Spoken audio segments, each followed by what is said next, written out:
Pinagpalang umaga po sa ating lahat. Tayo po ay mag-aral at magnilay-nilay muli ng salita ng Diyos mula po sa Proverbs chapter 3, verse 5 to 6. Ganito po yung salin sa Tagalog. Sabi po doon, kayawi ka magtiwala, buong puso at lubusan, at huwag kang manangan sa sariling karunungan. Sa lahat ng iyong gawain, siya nga'y alalahanin upang ikay patnubayan sa iyong tatahakin. Ganito naman po yung sabi sa NIV translation. Sabi doon, trust in the Lord with all your heart, not lean your own understanding. In all your ways, submit to Him, and He will make your path straight. So ano yung ang pag-uusapan po natin ngayong umagang ito ay patungkol sa pagtitiwala sa Diyos o trust in the Lord. So ano yung pwede nating matutunan, ano yung pwede nating maging gabay at sa araw na ito, no, at paalala po sa atin, no, tungkol sa salita po ng ating Panginoon. So ang talatang ito po ay mula sa Kawikaan po. Punong-puno ng ah, mensahe at makapangyarihan tungkol sa pagtitiwala po sa Diyos. Madalas kasi sa ating buhay po, kapag naharap tayo sa mga mahihirap na situation o desisyon, hindi na natin nauunawaan minsan, ang ating natural na reaction po ay umasa lamang sa ating sariling karanasan. Uh, at kaalaman. Ngunit, sabi po doon, ang Diyos ay nagsabi sa atin na huwag magsalig o manangan sa ating sariling pangunawa. Sa halip, itutok natin ang ating pananampalataya at pagtitiwala sa Kanya. Palagi pong ganon. Lagi po nating i-focus ang buhay natin sa ating pagtitiwala sa Diyos kasi ang mundo ngayon is full of distraction, full of chaos. No, importante po na meron pa rin tayong pagtitiwala po sa Diyos. Unang-una po, ano po yung unang matututunan natin? Number one, trust the Lord with all your heart. Ang ibig sabihin ng pagtitiwala ng buong puso ay hindi basta-basta. Hindi ito isang pansamantalang desisyon lang, kundi isang patuloy na pagpapasya na magtiwala sa Diyos sa bawat aspeto ng ating buhay. Hindi lang pala to one-time event na sinabi mo kay Lord, magtitiwala ka. Pero ito ay patuloy ka sa bawat araw, sa bawat oras na magtitiwala sa ating Panginoon. Ibig sabihin nito, walang lugar o alinlangan ang pag-aalala po sa puso natin. Kailangan natin ituring na si Lord ay ang may control sa ating buhay at siya ay tapat at tutuparin niya ang kanyang mga pangako. Alam niyo po, there are 8,000 promises in the Bible ready to claim every day sa buhay natin. No, lagi tayong magtitiwala sa Panginoon. Hindi pwedeng sinasabi mo lang na magtitiwala ka kay Lord, pero dapat nakikita sa iyo at talagang ina-apply natin sa araw-araw nating pamumuhay. Pangalawa po, huwag manangan o magsalig sa sariling kaalaman o not rely on your own understanding. Noong ating sariling karunungan ay may limitation po. Madalas tayong maligaw, magkamali kapag ang tanging sariling kaisipan lang ang sinusunod natin. Minsan diyan tayo nagkakamali pag hindi na tayo nagtitiwala kay Lord. No, lagi na lang tayo pumapalpak, lagi na lang yung plano natin na susunod. Kaya minsan hindi tayo nagkakaroon ng tagumpay, hindi tayo napagpapala ng Lord kasi minsan tayo yung nasusunod, hindi si Lord. Ngunit ang Diyos na may walang hanggan, perfectong karunungan, no, nakikita niya, no, God with His infinite perfect wisdom, nakikita niya yung bigger picture natin.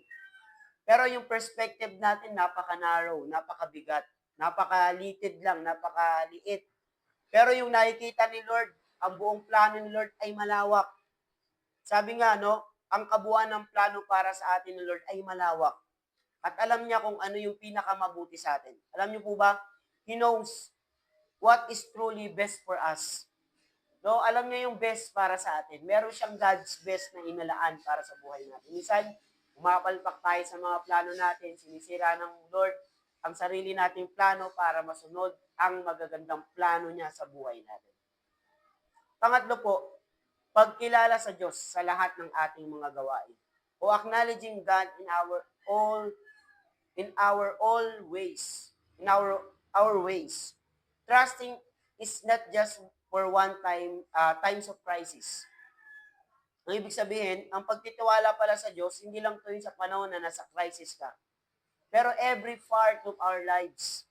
Ibig sabihin, in every decision, sa decision mo sa buhay, meron ka bang mga decision ngayon na talagang kailangan mong may matindi kang desisyon, dapat kumonsulta ka kay Lord. No? Sa Kanya ka lumapit, sa Kanya ka humingi ng wisdom. Pangalawa, sa trabaho natin. Kung feeling natin, napapagod tayo sa trabaho natin, no? Ang dami nating mga ginagawa or maraming mga issue na dumarating sa atin na parang gusto mo na mag-resign o gusto mo na umalis, no, sa trabaho mo kasi very toxic nga, naiisip mo very toxic nga. Pero kailangan mo mag-pray. Pray before you decide. Or sa family mo, may matinding crisis or problema na hinaharap kayo sa family, di ba, acknowledging God in our ways. Or sa relationship, sa isang relasyon, di ba, pwedeng nandun na kayo sa matinding desisyon, papunta na kayo dun sa paghiwalayan, papunta na kayo dun sa pagsasakitan, kailangan na nating mag-pray. No, pray before you decide. Sabi nga, God expect us acknowledge Him in everything we do. Kailangan natin i-acknowledge si Lord sa lahat ng ating mga gagawin. In every step we take. These verses po, this teach us to seek His will in guidance and blessing. Itong verse na to ay napakamakapangyarihan. Bakit po? Kasi tinuturuan niya tayong gabayan ang ating buhay at magdala po sa atin ng pagpapala. Hindi lang sa atin, kundi sa generation natin, kung hindi sa family din natin at sa ating mga trabaho at sa ating relationship.